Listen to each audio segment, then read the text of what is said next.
দিগুলো school থেকে শিক্ষা অর্জন করে ইতিহাসের পাঠ পড়ে এসে তাদের মন মস্তিষ্ক এমনভাবে বিষাক্ত করে দেওয়া হয় যারা নিজেদেরকে হতভাগা, নিজেদেরকে অপরাধী মনে করে যে আমরা মুসলমানেরা এই ভারতবর্ষকে শাসন করেছিলাম 750 বছর ধরে।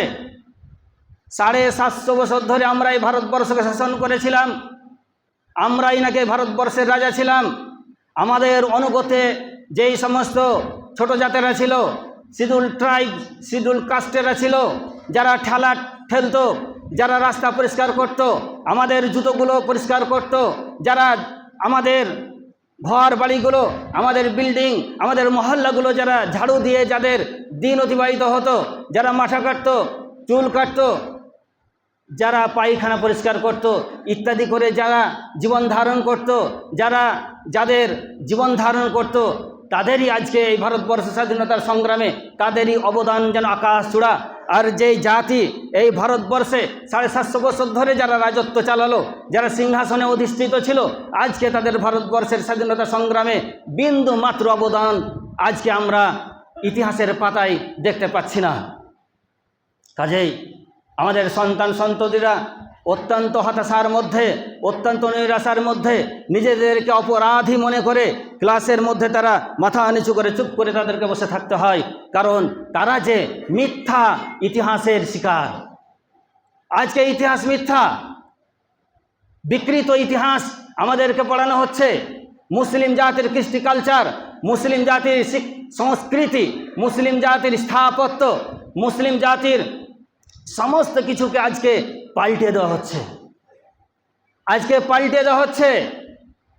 আজকে যদি আমরা দেখি, আমরা সেই ব্রিটিশ আমলে যেমন নির্যাতনের শিকার হয়েছিলাম, যেমন বঞ্চনার শিকার হয়েছিলাম, আমাদেরকে নিয়ে ব্রিটিশ সরকারে যেমন কলাকৌশল করত, ষড়যন্ত্র করত, আমাদের রাজার জাতি, আমরা বাদশার জাতি, আমরা শাসকের দল, আমাদেরকে পথের ভিখারি করে দেওয়া হলো। বাংলাদেশের জমিদার বাংলাদেশের সমস্ত জমিগুলোকে 61 ভাগে ভাগ করে 61টি জমিদারকে, হিন্দু জমিদারকে দিয়ে দেওয়া হলো। রবার্ট ক্লাইভ, যিনি এই ভারতবর্ষের তথা মুসলিমদের স্বর্ণ রূপ এবং সমস্ত দামি দামি জিনিসগুলোকে আপনার নৌকায় বোঝাই করে নিয়ে গিয়েছিল, তার দেশের লোক তাই ধিক্কার দিয়েছিল, তুমি বড় নিষ্ঠুর, তুমি লুটের দল, ভারতবর্ষের সম্পদগুলোকে তুমি লুট করে তাদের কাছ থেকে ছিনিয়ে চুরি করে তুমি আজকে নিজের দেশে চলে এলে। এই আত্মসমালোচনায় নিজের দাড়ি সেভ করতে গিয়ে সেই খুঁড়ে আত্মহত্যা করে সে মৃত্যুবরণ করেছিল। অর্থাৎ এই ভারতবর্ষের মসজিদ, মাদ্রাসা, মুসলমান, এই নিয়ে সেই ব্রিটিশ আমলের একটা জ্বালা পড়া ছিল, তাদের অবস্থাদের একটা দুর্দশা ছিল এবং এই নিয়ে একটা দুশ্চিন্তা ছিল। আজকে বর্তমান সরকারও তাই। আজকে বর্তমান সরকার সেই দিন অর্থাৎ গত পরশু প্রশাসনিক কনফারেন্সে আমাদের বর্তমান মুখ্যমন্ত্রী তিনি বলছেন, এই পশ্চিমবঙ্গে আমাদের বিজেপি সরকার আসা অত্যন্ত দরকার ছিল, অত্যন্ত প্রয়োজন ছিল।